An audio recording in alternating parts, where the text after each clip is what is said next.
이준석 전 대표도 얘기하듯이 본인한테 손을 내밀고 안 내밀고가 중요한 게 아니고 예. 대통령이 국정운영 기조를 전면 전환해서 총선을 치를 수 있는 총선에 승리할 수 있는 상황으로 만드는 건데 근데 그런 기조 변화의 움직임은 별로 없고 더더군다나 이준석 전 대표한테 뭐 전권을 줄 테니 손을 잡자 이럴 가능성은 없어 보여요. 이준석 전 대표의 경우에도 국민의힘이 다수당이 돼서 이 전국을 주도하는 면이 본인의 정치 행보의 이익과도 부합이 돼요. 예. 따라서 저는 대통령과 이준석 전 대표의 이해관계 내지 예. 당의 이해관계가 다 삼자가 일치한다. 그래서 결국은 힘을 합칠 여지도 아직까지는 좀 있다 이렇게 생각합니다. 신당 얘기가 계속 나와가지고 과연 신당을 하는 거냐 마는 거냐 이런 얘기도 굉장히 많은데요. 저는 뭐 얘가 있던 것처럼 신당 준비는 차곡차곡 하고 있습니다. 네, 그리고 만약에 내일 만약 제가 어떤 일을 해가지고 그런 역할을 맡게 된다면 전권을 맡게 된다면은 저는 한 110석, 120석 할 자신 있어요. 이준석이 신당하는 걸 맡고 싶으면 이준석이 신당할 명분을 없애버려라.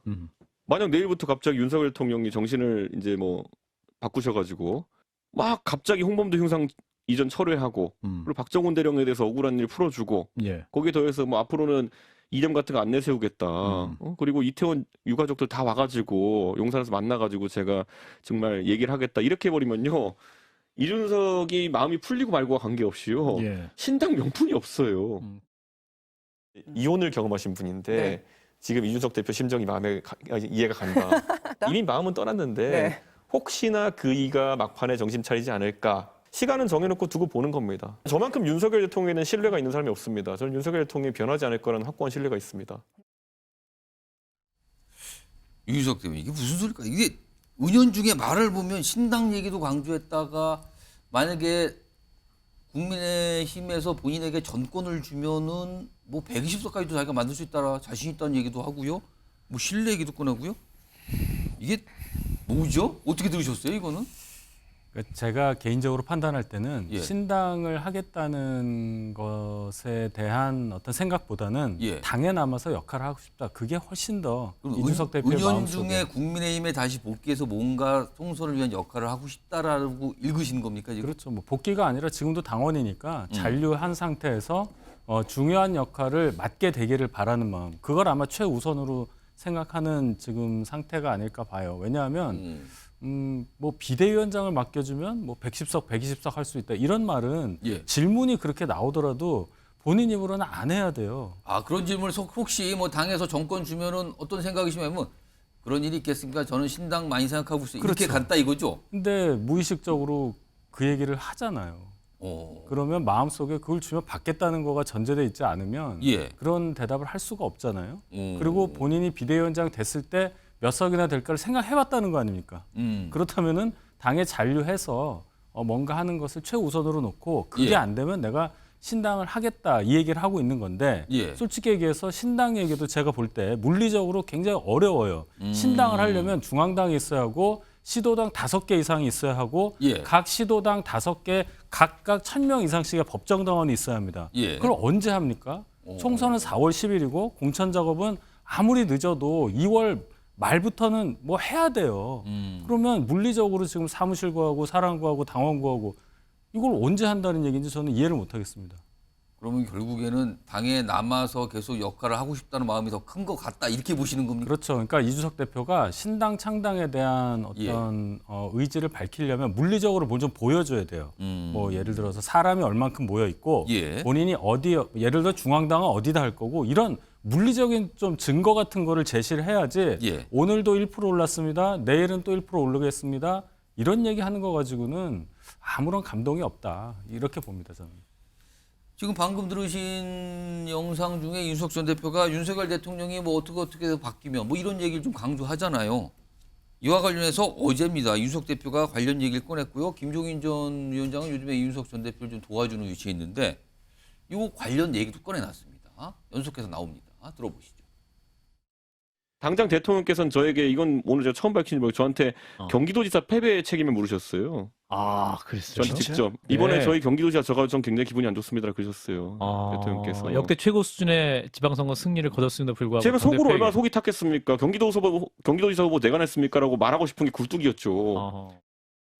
내가 보기엔 그 가능성은 없다고 생각을 해요. 이번에 국민의힘이 이준석 대표를 상대로 해가지고 뭐 다시 들어와야 되는지 마는지 이런 걸 가지고서 얘기를 하고 있는 거는 내가 보기엔 정치의 자세 자체가 기본적으로 잘못됐다고 생각을 해요.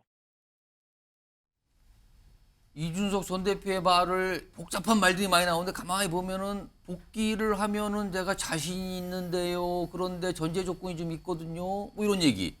근데 김종인 전 위원장은 뭐 그 전제 조건 안 될 것 같은데요. 뭐 이런 얘기란 말이에요. 그럼 여기서 지금 네 분 편을 게 앞에 OX 팻말 있거든요. 질문이 이겁니다. 윤석열 대통령이 지금 이 시점에서 이준석 전 대표에게 손을 내밀 가능성이 있다. 그러니까 뭔가 좀 같이 이번에 총선에서 해봅시다라고 손을 내밀 가능성이 있다고 생각하시면 O고요. 그런 일은 어림없다 생각하시면 X입니다. 들어주세요.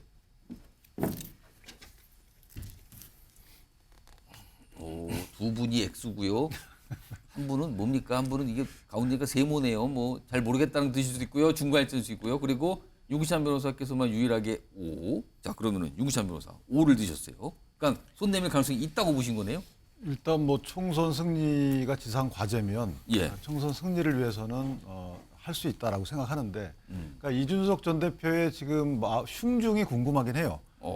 지금 선거 제도 개편안 관련해서 여야가 속도를 내고 있잖아요. 예. 여러 가지 쟁점이 붙었기 때문에 이준석 전 대표 입장에서 지금은 신당 얘기를 조금 자제하겠죠. 신당 얘기 지금 막 하게 되면 그 신당의 효과를 감쇄시키기 위한 선거제도를 위해서 속도를 낼 거거든요. 그러니까 지금 약간은 좀 자제를 하겠지만 어쨌든 이준석 전 대표의 경우에는 어찌됐든 본인이 여의도에 들어가고 싶다. 이건 지상과제입니다. 그럼 들어간 이후에 어떻게 하겠느냐. 그 이후 행보에 대해서는 본인이 명확히 얘기를 했어요. 본인 수권정당을 원치 않는다. 이 수권정당을 원치 않는다는 것은 금태섭 의원의 경우에는 수권정당. 예. 그러니까 이후에도 본인들이 대선 후보를 내는 이런 수권정당을 추구하잖아요. 예. 근데 이준석 전 대표는 수권정당을 원치 않습니다. 그 말은 뭐냐면 다시 국민의힘 계열로 들어가겠다. 행보를 같이 하겠다.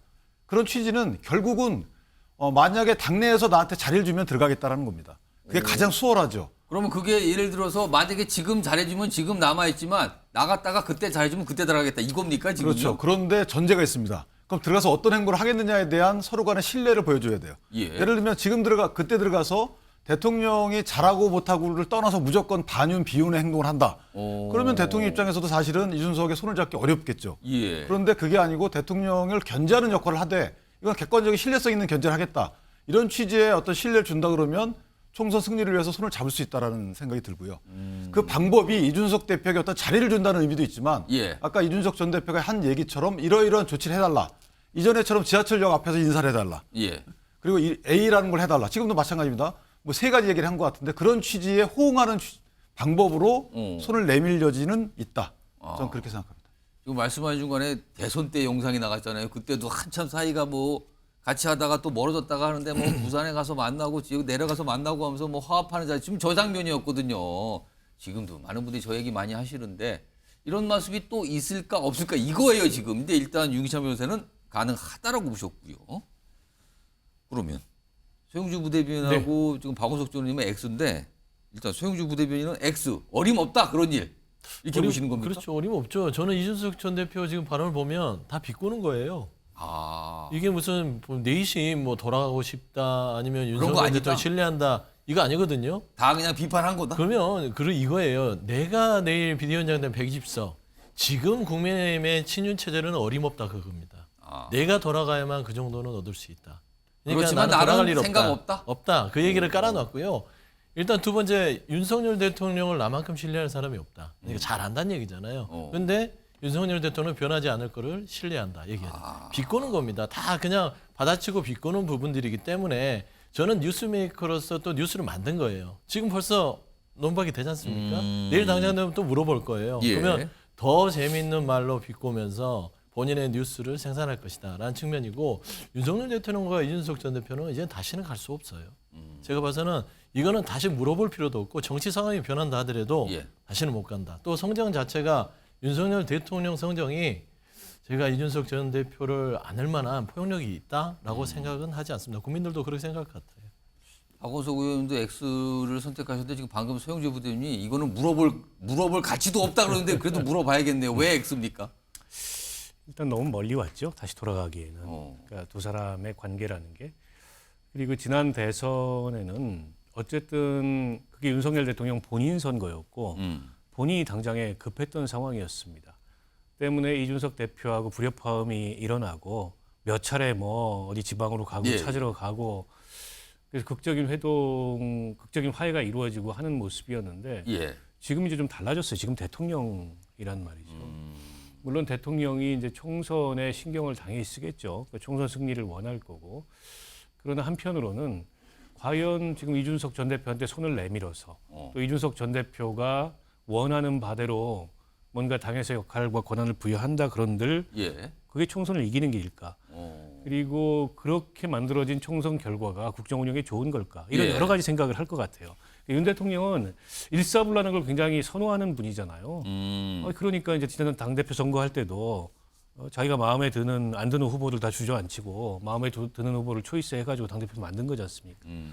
그런 상황에서 예. 이준석 전 대표가 지금 당으로 돌아온다고 했을 때 윤 대통령이 원하는 일사불란함하고는 좀 궤가 다르다는 말이에요. 결국에 이준석 전 대표도 얘기하듯이 본인한테 손을 내밀고 안 내밀고가 중요한 게 아니고 예. 대통령이 국정 운영 기조를 전면 전환해서 총선을 치를 수 있는 총선에 승리할 수 있는 상황으로 만드는 건데 이제 그런 기조 변화의 움직임은 별로 없고 더더군다나 이준석 전 대표한테 뭐 전권을 줄 테니 손을 잡자 이럴 가능성은 없어 보여요. 그리고 일관되게 지금 이준석 전 대표가 얘기하고 있는 건 나를 포용하고 안 하고가 중요한 게 아니고 예. 국정 운영 기조가 이렇게 바뀌어야 된다. 그 얘기만 하고 있어요. 그러니까 일종의 이제 그거는 자기 명분을 축적하는 거일 수도 있겠죠. 국정 운영 기조가 바뀌지 않는 이상 무슨 수를 써도 이준석이 돌아갈 방법은 없다라고 이준석 전 대표 스스로도 얘기하고 있는 게 아닌가 싶습니다.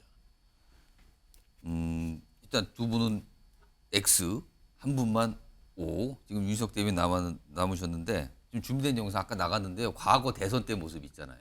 그거 따로 좀 준비한 게 있습니다. 확인해 보겠습니다. 저는 만나고 싶습니다. 작년에 한번 나올까 말까 하는 이런 젊은 당대표를 함께 대장정을 간다는 것 자체가 제가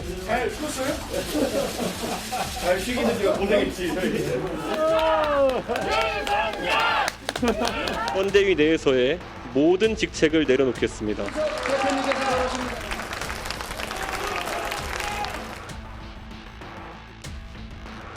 이번에 자기네들 선대위를 다 요란하게 구성해가지고 갑자기 찾아와가지고 이렇게 만들었습니다.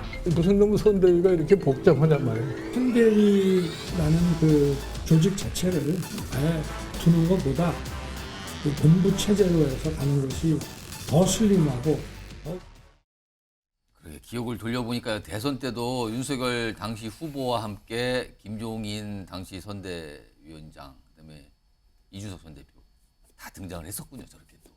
자, 마지막 남으셨어요. 윤석 대변인은 가운데를 선택하신 거죠? 총선 승리만 보자면 당연히 대통령께서 이준석 대표를 껴안는 게 맞다고 보죠. 그렇게 예상하는 게 맞는데 예. 지금 저 과정이 있지 않았습니까?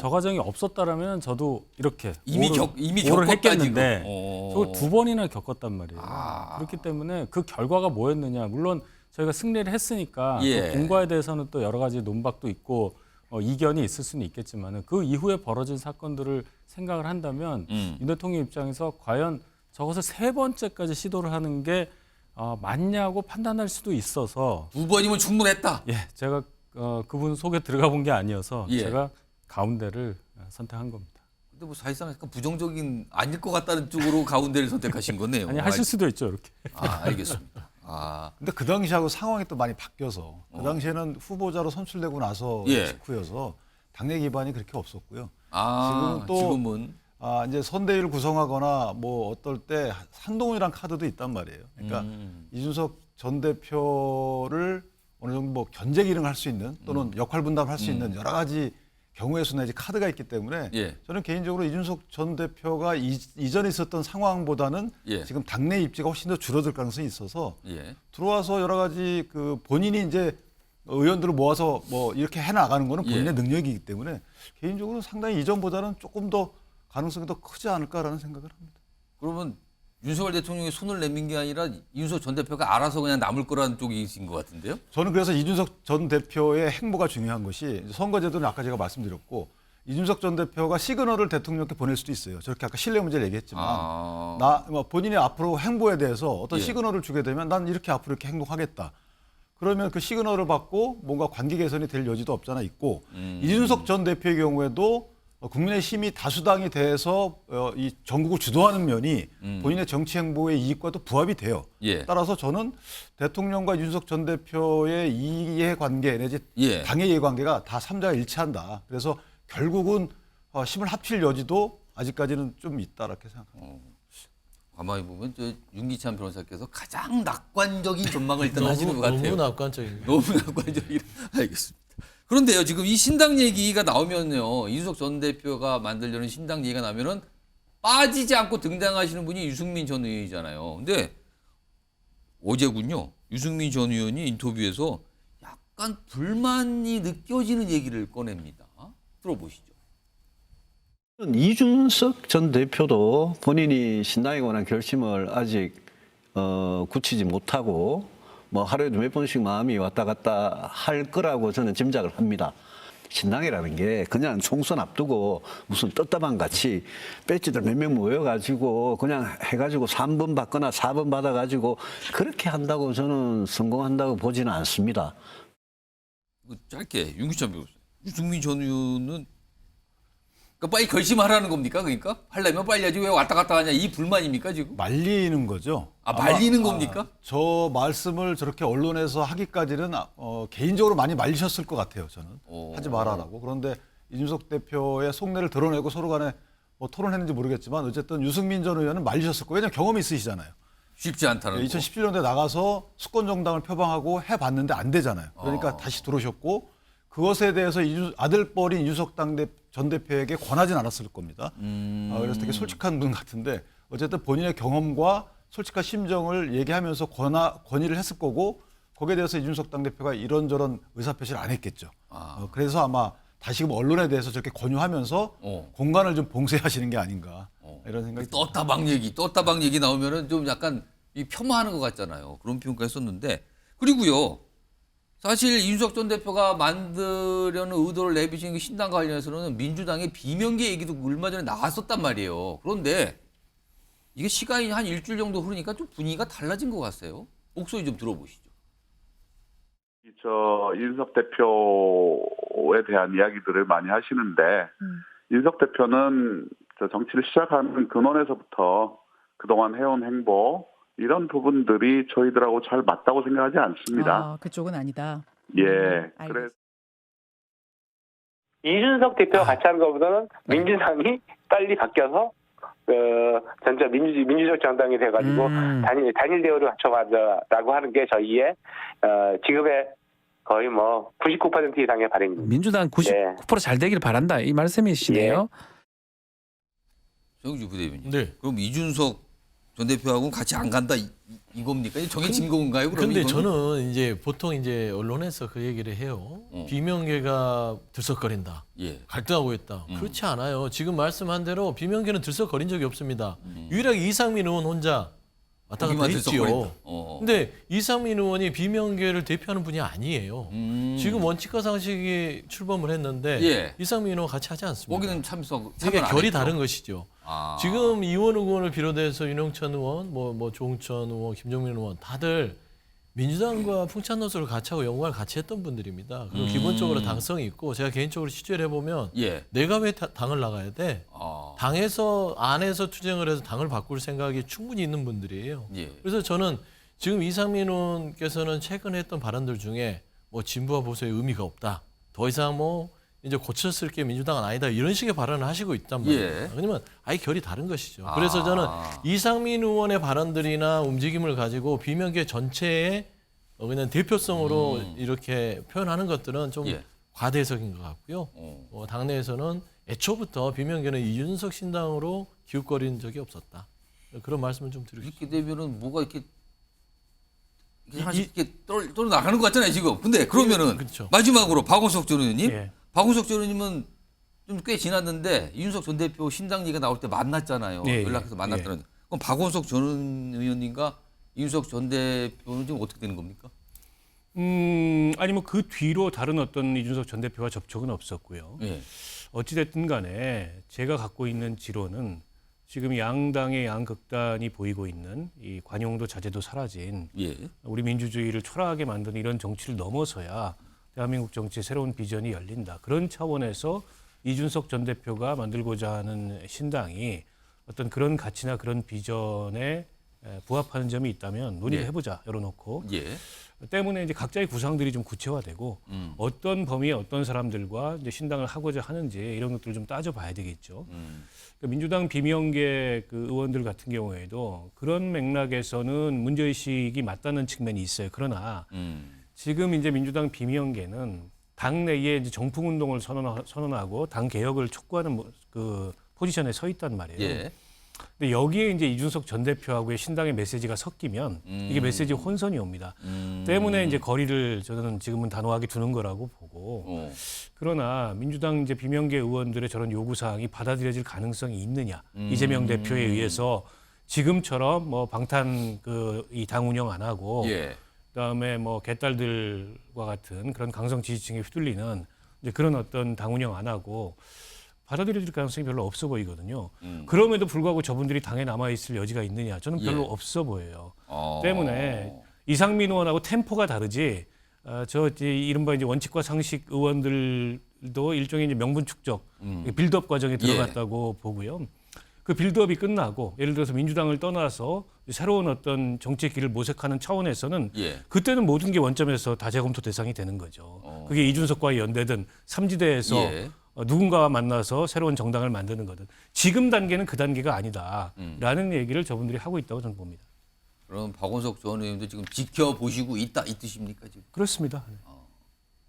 여기 오늘 나오신 네 분 패널 중에서 세 분 패널과 박원석 전 의원님은 약간 별을 달리하시네요 지금 약간. 지금 이제 신당을. 삼지대 신당이 안 되길 바라는 분들이고 저는 만들어야 되겠다는 의지가 있는 사람이고. 그러니까 오늘 또 이 수트도 다른 색깔을 유일하게 보니까.